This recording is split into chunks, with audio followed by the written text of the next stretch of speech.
अस्सलाम वालेकुम व्यूअर्स। आज की वीडियो में हम नर्सिंग ऑक्यूपेशन को डिस्कस करेंगे कि फ़िनलैंड में नर्सिंग कैरियर के थ्रू आप कितना कमा पाएंगे, एडमिशन की रिक्वायरमेंट क्या होंगी, किन यूनिवर्सिटी में अप्लाई करना चाहिए, स्कॉलरशिप की अपॉर्चुनिटीज़ क्या होंगी और आप फ़िनलैंड में नर्सिंग कैरियर में कैसे ग्रो कर पाएंगे।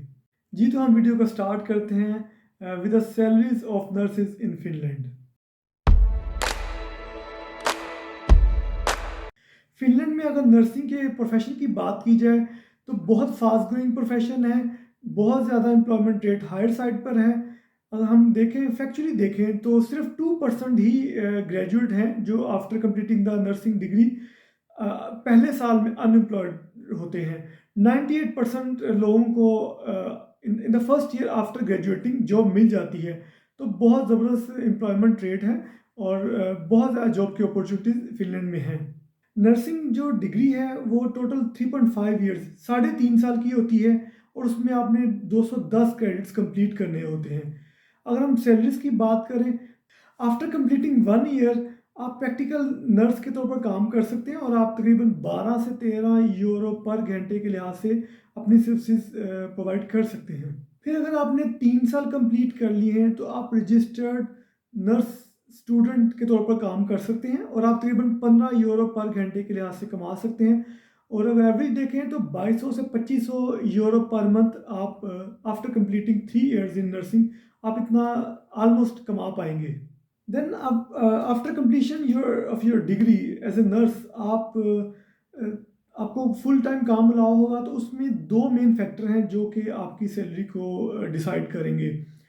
बेसिक सैलरी तकरीबन जो आपने फुल फ्लेज काम करना है, working hours almost 40 hours almost working hours allow होते हैं, उसमें आप जब बेसिक सैलरी है वो ऑलमोस्ट 2500 से 250 यूरो 3000 यूरो के लगभग भी कुछ लोग कमा रहे हैं। It depends on the organisation और फिर किस जगह पर आप काम कर रहे हैं। तो 2500 से 3000 के दरम्यान हम एवरेज कह सकते हैं कि आप बेसिक सैलरी तो कमाएंगे, जो कि मेन आप ड्यूटी जिसकी परफॉर्म करेंगे एज ए बेसिक। फिर इसमें क्योंकि मेडिकल प्रोफेशन है तो आपकी शिफ्ट चेंज हो सकती हैं, आपको नाइट शिफ्ट में बुलाया जा सकता है, आपको इवनिंग शिफ्ट में बुलाया जा सकता है, आपको वीकेंड में बुलाया जा सकता है। तो जिसकी वजह से सैलरीज बहुत ज़्यादा इंक्रीज़ हो जाती हैं। जैसे कि इवनिंग शिफ्ट में आपको तकरीबन 15% एक्स्ट्रा दिया जाता है, फिर नाइट शिफ्ट में आपको 40% एक्स्ट्रा दिया जाता है, फिर आपको संडेज़ में जब आपको हॉलीडेज़ में आपको 100% एक्स्ट्रा पे किया जाता है। फिर जब अगर आपको वो अर्जेंटली बुलाते हैं, फॉर एग्जांपल कॉल बेसिस पे बुलाते हैं, तो आपको सैलरी के अलावा 60 से 90 यूरो एक्स्ट्रा भी पे करते हैं। तो ये एक्स्ट्रा ड्यूटीज़ की वजह से काफ़ी हैंडसम आपकी सैलरी बन जाती है। तो मोस्टली मैंने जो देखे हैं तकरीबन 4000 यूरो के लगभग वो ऑलमोस्ट कमा लेते हैं। अगर हम कहें कि उनकी नॉर्मल सैलरी के अलावा अगर हम एवरेज देखें कि 20 घंटे उन्होंने एक्स्ट्रा काम किया है इन ए मंथ, तो तकरीबन वो 4000 ऑन एवरेज पर मंथ कमाएंगे, 4000 यूरो। तो आप कह सकते हैं आफ्टर टैक्सीज और आफ्टर डिडक्शन ऑफ पेंशन और ग्रेजुटी तकरीबन ऑलमोस्ट 3000 या 3000 से ज़्यादा ही आपके अकाउंट में क्रेडिट होंगे पर मंथ। तो कि हैंडसम सैलरी है जिससे आप अच्छा मैनेज कर सकते हैं, क्योंकि यहाँ पे हेल्थ फैसिलिटीज़ आपको टोटल फ्री होंगी, आपके बच्चों को एजुकेशन टोटल फ्री होगी। तो इनसे आप अपनी ग्रोसरी और अपना रेंट और अपने दूसरे एक्सपेंसेस को मैनेज करेंगे। तो एक हैंडसम इनकम है और रीज़नेबल इनकम है जिसमें एक अच्छा आप गुजारा कर सकते हैं। जी अब हम एडमिशन प्रोसेस या एडमिशन रिक्वायरमेंट्स को डिस्कस करते हैं। सबसे इम्पॉर्टेंट इसमें है कि आपने देखना है कि उन यूनिवर्सिटीज़ में अप्लाई करना है, क्योंकि आप एशियन कंट्रीज से या नॉन यूरोपियन कंट्रीज से आ रहे हैं, जैसे पाकिस्तान, इंडिया या बांग्लादेश से। तो आपने उन यूनिवर्सिटीज़ में अप्लाई करना है जिनमें फिनिश लैंग्वेज की रिक्वायरमेंट नहीं है एडमिशन के लिए, क्योंकि इसमें कुछ यूनिवर्सिटीज़ हैं जिनमें एडमिशन के लिए ही फिनिश लैंग्वेज की रिक्वायरमेंट है। तो आपने फॉर श्योर करना है कि आप उनमें अप्लाई करें जिनमें English as a medium of instruction है, या तमाम जो सब्जेक्ट्स हैं वो इंग्लिश में ही पढ़ाए जाएंगे। तो ये बहुत इंपॉर्टेंट है और मैंने आज की वीडियो के लिए भी वो प्रोग्राम सेलेक्ट किए हैं जिनमें नर्सिंग के जो एजुकेशन है वो इंग्लिश में पढ़ाई जाती है। तो ये सबसे इम्पॉर्टेंट है। जब आप खुद भी वर्किंग कर रहे होंगे तो आपको देखना चाहिए कि उन यूनिवर्सिटीज़ में या उन प्रोग्राम में अप्लाई करें जिनमें तमाम जो एजुकेशन है वो इंग्लिश में हो। तो अगर नर्सिंग की बात करें तो साउथ में कुछ यूनिवर्सिटीज़ हैं, जैसे हेलसिंकी या उसके पास में जो यूनिवर्सिटीज़ हैं उनमें फिनिश लैंग्वेज की रिक्वायरमेंट है A2 से B1 तक। लेकिन नॉर्थ में मोस्टली देखा जाए, हम इन जनरल बात कर रहे हैं, लेकिन नॉर्थ साइड पे देखा जाए तो कुछ यूनिवर्सिटीज़ हैं जिनमें फिनिश की बिल्कुल रिक्वायरमेंट नहीं है। आप जस्ट इंग्लिश की बेस पर आप एडमिशन के लिए अप्लाई कर सकते हैं। तो आपने ये चीज़ को का ख्याल रखते हुए अपने लिए यूनिवर्सिटीज़ को सिलेक्ट करना है। फिर इसमें सबसे इम्पॉर्टेंट ये है कि आप किसी भी यूनिवर्सिटी से, फिनलैंड की किसी भी यूनिवर्सिटी से अपनी ये नर्सिंग डिग्री कंप्लीट करेंगे, कोई डिस्क्रिमिनेशन नहीं होगी, चाहे आप हेलसिंकी के नज़दीक वाली यूनिवर्सिटी कर लें या कहीं नॉर्थ की यूनिवर्सिटी कर लें। एक ही एजुकेशन की क्वालिटी होगी, एक ही लेवल होगा, आप एज ए रजिस्टर्ड नर्स हर जगह पे काम कर पाएंगे, कोई डिस्क्रिमिनेशन नहीं होगी। इसलिए आपको जहाँ भी एडमिशन मिलता है या जहाँ भी आपको फ़ी कम पे करनी पड़ती है, आप वहाँ पर जा सकते हैं, क्योंकि क्वालिटी ऑफ एजुकेशन हर यूनिवर्सिटी में सेम होगी और सेम ही राइट्स होंगे after graduating as a nurse from any university in the Finland. अब एप्लीकेशन की बात करते हैं। मोस्टली हर साल जनवरी के स्टार्ट में एप्लीकेशन पोर्टल ओपन होता है। इस साल 4 जनवरी से 18 जनवरी तक तकरीबन 2 वीक्स के लिए एप्लीकेशन पोर्टल होगा। आप पोर्टल के थ्रू मैक्सिमम 6 यूनिवर्सिटीज़ में अप्लाई कर सकते हैं। तो 6 ऑप्शन आपको सेलेक्ट कर लेने चाहिए और फिर वो पोर्टल के थ्रू आपने उन 6 यूनिवर्सिटीज़ में अप्लाई करना है। studyinfo.fi आप वेबसाइट ओपन करेंगे तो समझे वो पोर्टल ओपन हो जाएगा, उसके थ्रू आप अप्लाई कर देंगे। बहुत सिंपल प्रोसेस है, जस्ट आपने एक फॉर्म फिल करना है और सारी चीज़ें उसमें अपनी मेंशन करनी है कि आपने मैट्रिक कब किया, आपने इंटर कब किया, या क्या सब्जेक्ट पढ़े, या आप अपनी पासपोर्ट की डिटेल देंगे या अपना जस्ट अपने बारे में सारा डाटा फिल करेंगे कि ये नाम है, ये डेट ऑफ बर्थ है। बहुत सिंपल फॉर्म होता है, आपको जब जाके फिल करना है और आपका वो आप जब सबमिट करेंगे एप्लीकेशन तो आपकी एप्लीकेशन सबमिट हो जाएगी तमाम 6 यूनिवर्सिटीज़ में जहाँ आप अप्लाई करना चाहते हैं। एप्लीकेशन पोर्टल के अलावा भी अपॉर्चुनिटीज़ होती हैं यूनिवर्सिटीज़ में, डायरेक्ट अप्लाई करने की भी होती हैं, फिर रोलिंग एडमिशन्स भी होते रहते हैं। कुछ यूनिवर्सिटीज़ में सीट्स रह जाती हैं तो वो फिर जो वैकेंट सीट्स को फिल करने के लिए दोबारा एडमिशन प्रोसेस स्टार्ट कर देते हैं। तो अगर आप एप्लीकेशन पोर्टल के थ्रू 6 यूनिवर्सिटीज़ में अप्लाई नहीं कर सके या आप उसको मिस कर बैठे हैं या इसके अलावा भी आप अपने चांसेस को बढ़ाना चाहते हैं तो आप डायरेक्ट एप्लीकेशंस भी अप्लाई कर सकते हैं डिफरेंट यूनिवर्सिटीज़ में। तो आप इसकी वर्किंग जाके कर सकते हैं और कुछ यूनिवर्सिटीज़ में जैसे मार्च में भी एडमिशन होते हैं, कुछ में अगस्त में भी होते हैं। तो आप जितना studyinfo.fi पे जाकर चीज़ें चेक करेंगे उतना आप ज़्यादा एक्सप्लोर करेंगे और अपने ज़्यादा चांसेस को बढ़ा लेंगे। तो बेहतर है कि आप मैक्सिमम प्रोग्राम को सिलेक्ट करें और मैक्सिमम में अप्लाई करें ताकि आपके स्कॉलरशिप के चांसेस बढ़ जाएँ। अब रिक्वायरमेंट की बात करते हैं। जैसे पाकिस्तान इंडिया से आपने पहले इंटर किया होता है, जैसे एफएससी कहते हैं या एफए कहते हैं, उसके बाद आप बैचलर के लिए किसी यूनिवर्सिटी में या बीकॉम के लिए या बीएससी के लिए या बीए के लिए जाते हैं। सेम फिनलैंड में भी ऐसे ही है। आपने इंटरमीडिएट बेसिक रिक्वायरमेंट है कि आपने इंटरमीडिएट कंप्लीट किया हो, जिसको हायर सेकेंडरी एजुकेशन कहते हैं या ए लेवल हम कहते हैं पाकिस्तान में। आपने आपकी मेन रिक्वायरमेंट वही होगी डिग्री की, इसलिए वो डॉक्यूमेंट्स आपके पास होना चाहिए और आपकी डिग्रीज कंप्लीट होनी चाहिए। बेसिक रिक्वायरमेंट तो बैचलर के लिए ए लेवल या हायर सेकेंडरी एजुकेशन ही है, लेकिन अगर आपकी क्वालिफिकेशन ज़्यादा है या आप डिफरेंट कंट्रीज़ में स्ट्रगल कर रहे हैं और आप सेटल नहीं हो पा रहे, या जैसे यूरोप के डिफरेंट कंट्रीज़ में भी लोग रहते हैं और वहाँ पे उनको अपॉर्चुनिटीज़ नहीं मिल पा रही होती कि वो पीआर लें या नेशनलिटी ले सकें। कुछ लोग मैंने एग्जांपल्स देखी हैं स्वीडन से, इटली से, स्पेन से। वो लोग इस दिस ईयर वो लोग फिनलैंड मूव करना चाह रहे हैं क्योंकि फिनलैंड की पॉलिसी काफ़ी रिलैक्स है कि जस्ट आपने 4 साल एज ए स्टूडेंट आपने 4 साल पूरे करने, एज ए स्टूडेंट भी आप आएंगे तो वो टाइम भी काउंट होगा टुवर्ड्स पीआर। तो जिस वजह से लोग मूव करना चाह रहे हैं, तो कोई मसला नहीं। अगर आपकी हायर एजुकेशन भी है और आप फिर भी बैचलर में अप्लाई कर रहे हैं तो आपको अप्लाई करना चाहिए। और अप्लाई करते वक्त एप्लीकेशन पोर्टल में वो आपसे नहीं पूछेगा कि आपका एक्सपीरियंस कितना है, आप बहुत ज़्यादा आपकी एज हो गई है तो आप अप्लाई नहीं कर सकते, आपका बहुत ज़्यादा स्टडी गैप है, ये चीज़ें मैटर नहीं करती। फिनलैंड में आप अप्लाई कर सकते हैं, अपनी उम्र के जिस मर्जी हिस्से में पढ़ सकते हैं। अगर आपकी उम्र 35 साल भी है फिर भी आप बैचलर में अप्लाई कर सकते हैं और फिनलैंड में आप आ सकते हैं अगर आप तमाम रिक्वायरमेंट पूरी करते हैं। क्योंकि एप्लीकेशन फिल करते वक्त आपसे वो जस्ट पूछेगा आपकी हायर सेकेंडरी एजुकेशन, आपने अपनी एफएससी या एफए की जो डिग्री या ट्रांसक्रिप्ट है वो आपने अटैच कर देनी है। आपने अपनी एज के बारे में ज़्यादा जिक्र ही नहीं करना, आपने ना ही अपने मास्टर या पिछले बैचलर के बारे में बताना है, ना ही अपने क्वालिफिकेशन के बारे में मज़ीद चीज़ें ऐड करनी है। जो रिक्वायरमेंट है पोर्टल पे आपने वो कंप्लीट करनी है और आप प्रोसेस में आगे गो थ्रू होते जाएंगे और वो आपको एडमिशन मिल जाएगा।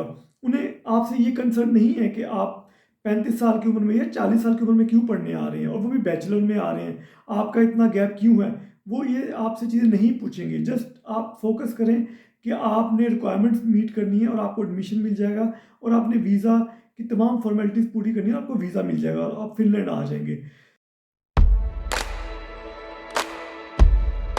जी फिर नेक्स्ट बहुत ज़्यादा क्वेश्चंस आते हैं कि आइल्स रिक्वायर्ड है कि नहीं है। बैचलर के लिए मोस्टली यूनिवर्सिटीज़ आइल्स रिक्वायर्ड नहीं करती, इसलिए आइल्स की आपको करने की ज़रूरत नहीं है। अगर आपने कर ली तो वेल एंड गुड, आपकी इंग्लिश इंप्रूव ही हुई होगी, दैट्स वेरी गुड।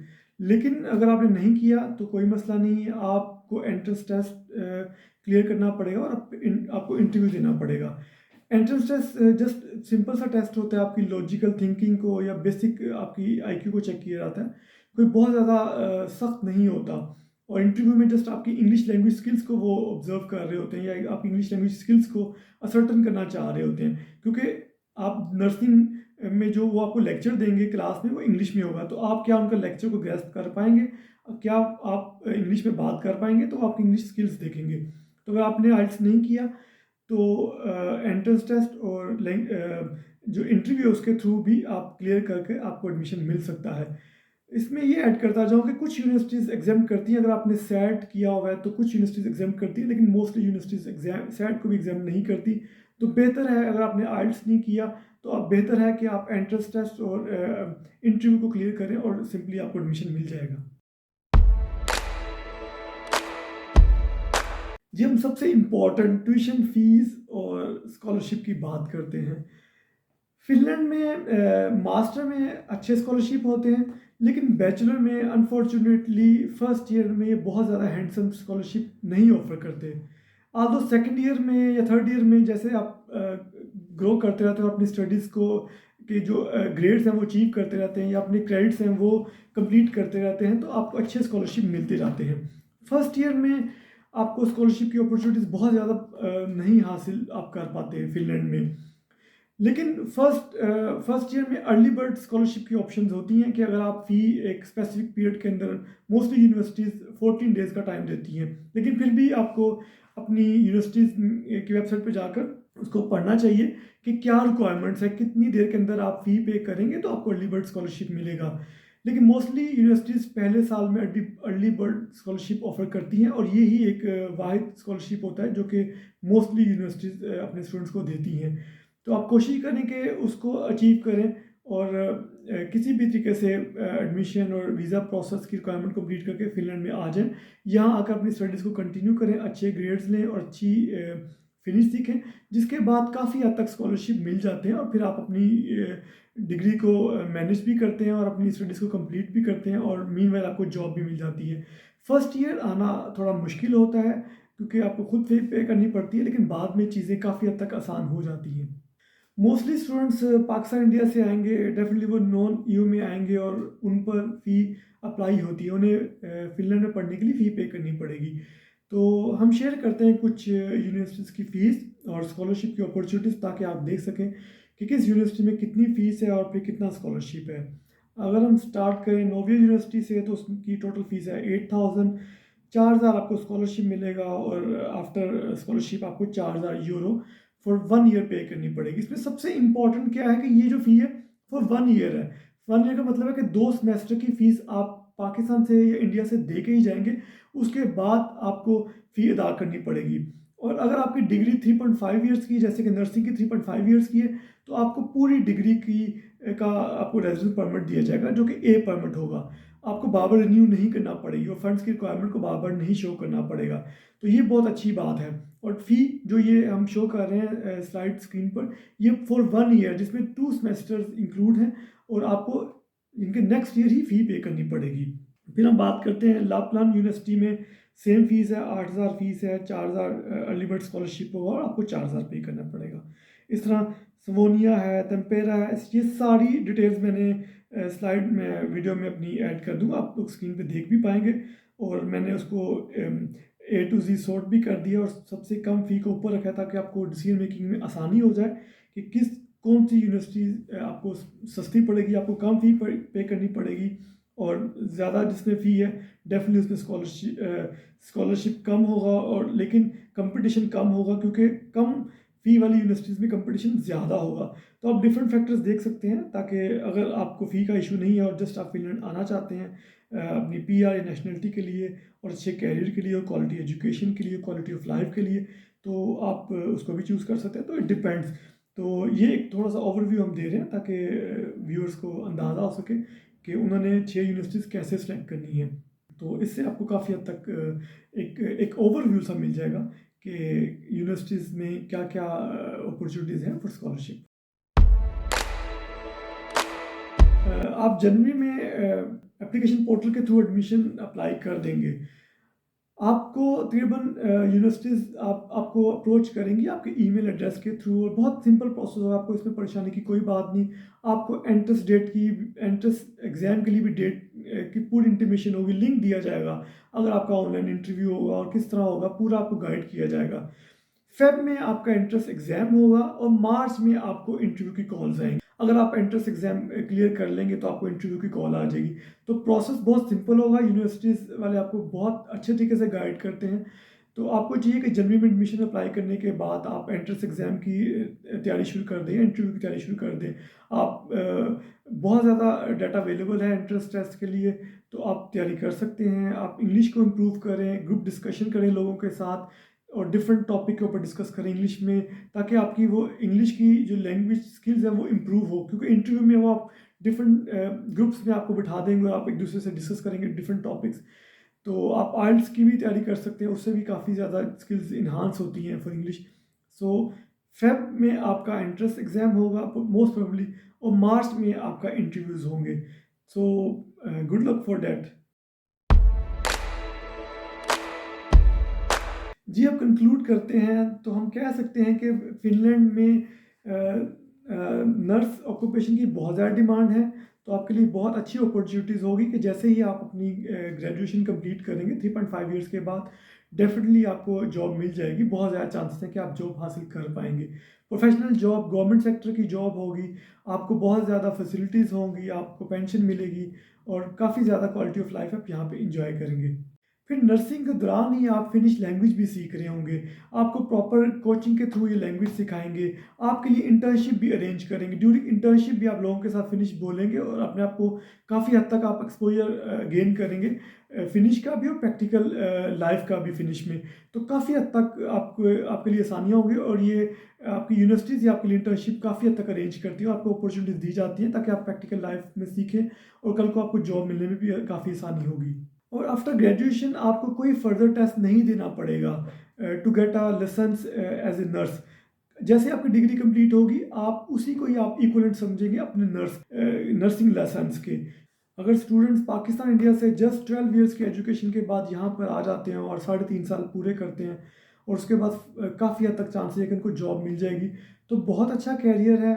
पीआर और नेशनलिटी की तरफ बहुत चीज़ें इजी हो जाएंगी और आप इजीली अपना कैरियर यहाँ पर बहुत अच्छा फिनलैंड में बना पाएंगे। तो थैंक यू, होपफुली कि ये वीडियो आपके लिए बहुत ज़्यादा इन्फॉर्मेटिव होगी। जज़ाकल्लाह, अल्लाह हाफ़िज़।